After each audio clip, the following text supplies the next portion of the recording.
Ininya Apanya? tuh, tutup dulu. Nah, ini udah ngeri kok lo, coba. Kok belum share nggak sih?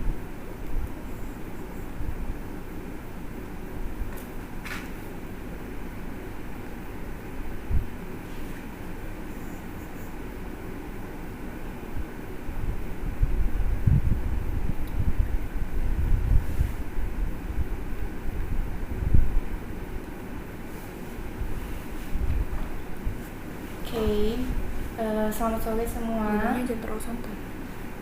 Kami dari kelompok Catering Kita Sehat dan perkenalkan saya Aling dengan NPM 1842207. Oke, pertama saya akan membahas tentang setup company-nya. Nah, tempat usaha atau lahan bangunan Catering Kita Sehat, ya nama usahanya Catering Kita Sehat, dan lokasi kami itu ada di Nagoya Business Center Blok A5 nomor 9, tepatnya di rumah sendiri. Nah, berhubung kita catering, jadi kami menyediakan menu sarapan, makan siang, dan makan malam. Ya, kemudian untuk trik marketing kami, karena zaman udah wow banget kan, jadi kami menggunakan media sosial seperti Facebook, Twitter, Instagram, dan lainnya. Dan yang pasti kami yang sangat berpengaruh itu untuk marketing sendiri itu dari mulut ke mulut gitu. Jadi kami tetap ada usaha dari mulut ke mulut gitu. Nah, untuk jumlah karyawan sendiri, kami punya 1 koki, 1 asisten koki, dan 1 owner, yang dimana ownernya itu jadi sebagai admin sekaligus accountingnya. Jadi totalnya kami punya 3 karyawan. Oke. Kemudian untuk identify activity prosesnya, di sini tuh segala transaksi yang ada di catering Kita Sehat ini. Untuk periode yang kami gunakan itu 1 periode yaitu Januari. Untuk transaksi sendiri kami ada setoran modal 10 juta dengan nih yang ini itu jurnalnya. Kemudian kita ada juga peralatan dapur senilai 30 juta, pengisian kas kecil 1 juta. Pengisian kas kecil kami di sini ini lebih ke biaya nggak terduga kami. Sedangkan kalau untuk peralatan dapur ini kami lebih ke segala bentuk peralatan, baik dari mesin sampai yang kecil-kecilnya juga itu masuk ke sini peralatan dapur. Kemudian ada beban listrik, air telepon, internet sebesar 2.500.000, beban keamanan 200.000, dan beban lain-lain 1 juta. Kemudian di sini ada transaksi penerimaan piutang. Itu atas penjualan tanggal 5, 12, 15, dan 19 sebesar 300 juta. Ini akumulasi dari semua tanggal ini, 5, 12, 15, dan 19 itu. Jadi kami menerima pembayaran atas pembelian tanggal segitu. Kemudian kami punya juga kredit, penjualan kredit itu 1 bulan full sebesar 300 juta. Kemudian kami ada lakukan pembelian bahan makanan itu 1 bulan 4 kali dengan total ini 163.200.000. Jadi seharinya kami ngabisin 6.800.000, kemudian dikali per hari 6 seminggu, dikali sebulan ada 4 minggu, dapatnya segini 163.200. Kemudian untuk beban gaji kami jadi 2, sini beban gaji ada untuk karyawan sendiri 7 juta untuk 2 karyawan, dan beban gaji 2.500.000. Oke. Dan berhubung kami punya mesin, jadi untuk depresiasinya sendiri kami senilai 166.667 tuh. Oke. Jadi total semua transaksi kami itu di 817.566.667. Oke.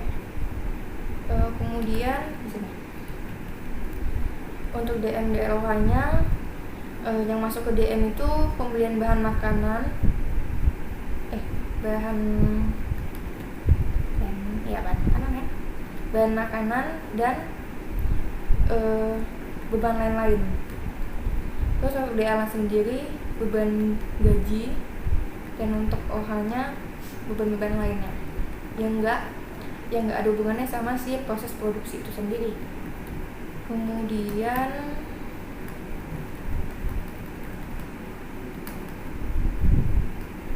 ya, untuk beban penyusunan tadi kami gunain metode garis lurus dan masa pakainya itu 15 tahun. Oke. Kemudian untuk produk cost COGS-nya, berhubung kami punya 3 menu tadi, sarapan, makan siang, dan makan malam, saja di sini di masing-masing tabel masing-masing ini DM-nya dari beras sampai buah, beras sampai iced tea, dan beras sampai susu segar.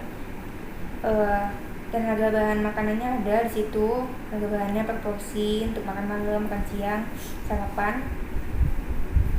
Untuk jumlah produksi, setiap menu kami nyediain 100 porsi per hari. Dan untuk harga jual masing-masingnya tersedia di tabel. Kalau sebelum makan malam ini 50.000 ya, dengan jumlahnya masing-masing didapat. Oke, di bawah. Kemudian untuk hitungan per bulannya, DM-nya kita dapat tadi dari ini si total DM tadi. Total DM-nya kita dapat dari sini. Total ini yang dipindahin ke produk cost COGS tadi. Totalnya 164.200, 7 juta sama 5366667. Oke. Oke, di sini sama. Jadi untuk POA kita nggak punya. Jadi untuk total per bulannya kita punya 176.5666667. Untuk paket cateringnya sendiri, COGS-nya itu didapat dari jumlah dari harga bahan setiap menu. Oke. Jumlah produksi setiap menu ditambahin, dapatnya 6.800.000. Untuk selling sendiri dari harga jual setiap menu, jumlahnya kemudian ditambahin. Untuk depresiasi mesin metode garis lurusnya, seperti yang tadi dibilang, untuk harga mesinnya sendiri itu 30 juta dan tahun manfaatnya itu 15 tahun. Jadi depresiasi per tahunnya itu ada 2 juta. Berhubung kita per bulan, jadi kita hitung dapatnya 166.667. Oke. Selanjutnya saya lanjutkan oleh teman saya.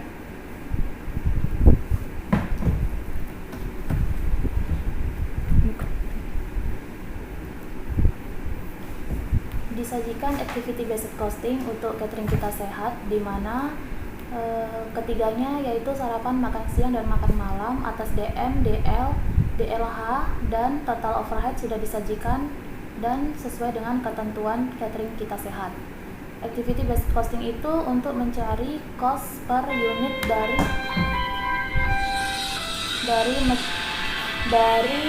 sarapan, makan siang, dan makan malam. Untuk langkah awal mencari activity based costing, yang pertama kita menentukan OH dari sarapan, makan siang, dan makan malam. Cara mencari OH dari masing-masingnya adalah seperti contoh, kita mencari untuk sarapan dahulu, di mana mesin cost dibagi dengan total dari mesin hours dikalikan dengan mesin hours sarapan. Untuk OH makan siang, mesin cost dibagi dengan mesin hours dikali dengan mesin hours makan siang. Dan untuk OH makan malam, mesin cost dibagi dengan total mesin hours dikali dengan mesin hours makan malam.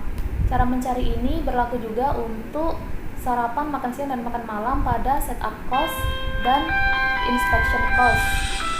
Setelah kita mencari masing-masingnya, dikalkulasikan untuk sarapan, makan siang, dan makan malam didapatkan nilai seperti yang tertera pada lampiran yang kami tunjukkan. Dan masing-masing dari sarapan, makan siang, dan makan malam tinggal dipindahkan sebagai OH. Lalu total cost kita jumlahkan direct material, direct labor, overhead. Sehingga didapatkan 49091 dan seperti yang terlampir pada Excel yang kami lampirkan.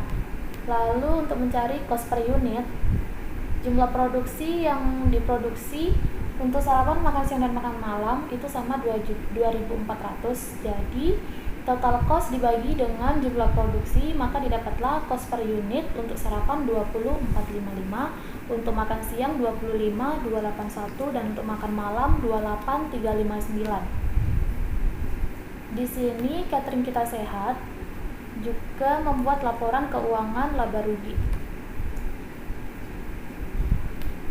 Pendapatan per bulan 300.000 dan biaya produksi 170.200. Didapatlah laba kotor 129.800. Laba kotor ini masih harus dikurangkan dengan pengeluaran operasional dan pengeluaran non operasional. Pengeluaran tersebut berjumlah 5.325.000, sehingga laba kotor dikurangi dengan pengeluaran operasional dan non operasional 5.325.000 tadi, didapatlah laba bersih senilai 124.475.000.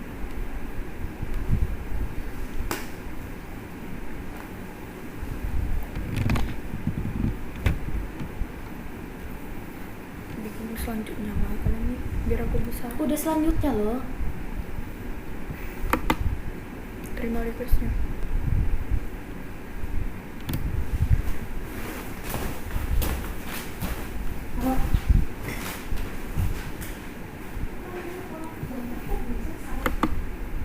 Oke, saya akan menjelaskan tentang perhitungan sales unit price policy. Jadi untuk penghitungan sales unit ini kami menggunakan dua metode, yaitu yang pertama cost plus pricing method. Metode ini digunakan untuk menentukan harga jual per unit produk dengan menghitung jumlah seluruh biaya per unit ditambah jumlah tertentu untuk menutup laba yang akan kita inginkan pada unit yang kita jual.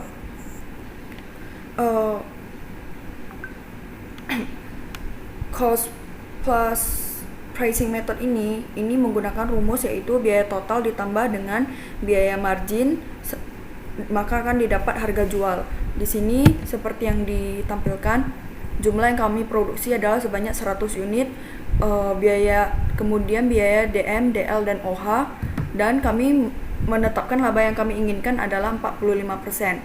Kemudian biaya total kami adalah seluruh biaya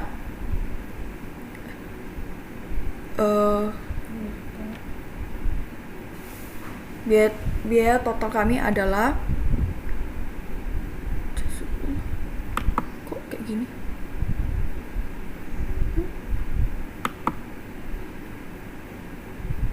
Biaya total kami adalah jumlah dari DM, DL dan OH dijumlahkan, maka akan didapatkan biaya total. Kemudian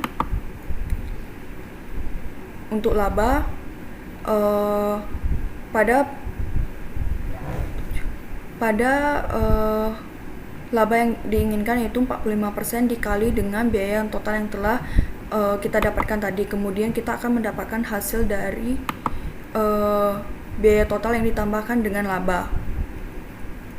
Kemudian kita juga akan mendapatkan harga jual per porsi, di mana total harga ini kita bagikan sebanyak 100 unit. Kemudian untuk metode kedua yaitu markup pricing method, ini menggunakan rumus yang lebih mudah, di mana biaya direct material ditambah dengan markup yang kita inginkan, kemudian kita akan mendapatkan hasil harga jual kita. Yang kedua, profit related variance. Perhitungan variance ini sebenarnya perhitungan ini hanya digunakan untuk mengukur hasil dari operasi yang telah kita jalankan. keseluruhan perhitungan ini nggak termasuk dengan keadaan keuangan dan juga keuntungan dan kerugian yang dialami oleh perusahaan. Pada perhitungan inilah perusahaan harus mengambil tindakan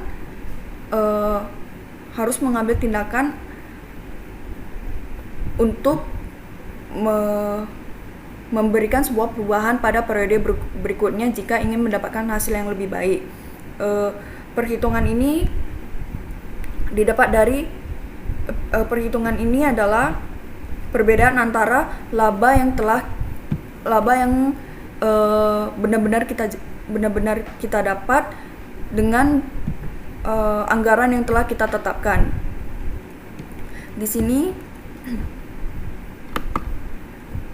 actual price kami adalah 1.900.000 dan expected price kami adalah 1.850.000. Kemudian kami menjual quantity sebanyak 60.000 unit. Dan ini adalah untuk varian sarapan, makan siang, dan juga yang untuk yang makan malam. Kemudian untuk menghitung price volume variance sarapan ini kita harus mendapatkan sales price-nya. Kita harus menghitung dulu sales price-nya, di mana actual quantity-nya adalah 60.000 dapat dari sini. Kemudian expected volume dari sheet sebelumnya, dan expected price-nya adalah didapat dari sales price variance ini. Oke. Mungkin sekian penjelasan video tentang usaha mikro kecil menengah. Kami yang bernama Catherine Kita Sehat, kekurangan lebihnya mohon dimaafkan. Selamat sore. Kok bisa matikan ini? Ini berisik nggak sih ada suara telepon tadi? Udah biarin aja lah.